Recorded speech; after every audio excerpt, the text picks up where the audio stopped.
Lease එකක් තියෙන වාහනයක් ඔයා මිලදී ගත්තොත් හෝ ඔයා විකුණුවොත් ඔයාට මොකක්ද වෙන්නේ? එවැනි වාහනයක් මිලදී ගන්න හෝ විකුණන්න සුදුසුම ක්‍රමය මොකක්ද? මිලදී ගත්තොත් ඔයාට සිද්ධ වෙනවා ඇක්සිඩන්ට් එකක් වගේ දෙයක් වුණොත් ඉන්ෂුරන්ස් ක්ලේම් කරන්න ඒකේ මුල් හිමිකරුවා සොයාගෙන යන්න. ඊළඟ කාරණය ඔයා ගෙවලා ඉවරුණාට පස්සේ පොත ලබා ගන්න ඔයාට සිද්ධ වෙනවා මුල් හිමිකරු සොයාගෙන යන්න. සමහර විට ඒ මොහොත වන විට වාහනේ මිල වැඩි වෙලා තිබුණොත් තවත් අමතර මුදලක් ඔවුන් විසින් ඉල්ලන්න පුළුවන් පොත ලබා දෙන්න.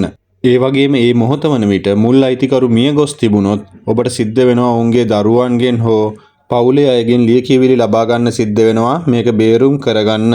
ඉතින් මෙවැනි ගැටලු ගණනාවකට ඔබට මුහුණ දෙන්න සිද්ධ වෙනවා මෙවැනි වාහනයක් ඔබ මිලදී ගත්තොත්.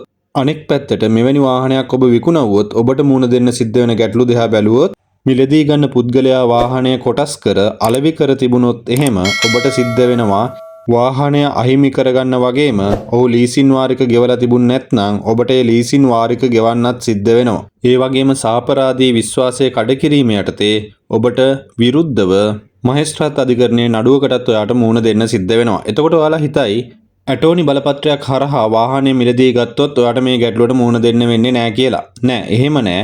ඇටෝනි බලපත්‍රයක් හරහා ඔයා මිලදී ගත්තත් ඔයාට මේ ගැටලුව වලට මුහුණ දෙන්න සිද්ධ වෙනවා. ඒ නිසා හොඳම දේ තමයි මේ මොහොතේම ලීසින් වාරික ටික ගෙවලා වාහනේ මිලදී ගැනීම වගේම අලෙවි කිරීම තමයි වඩාත්ම සුදුසු ක්‍රමය වෙන්නේ. ඉතින් මේ වගේ දේවල් ගැන දැනගන්න ඊවර්ට් මනි සබ්ස්ක්‍රයිබ් කරලා දිගටම අපිත් එක්ක රැඳී සිටින්න.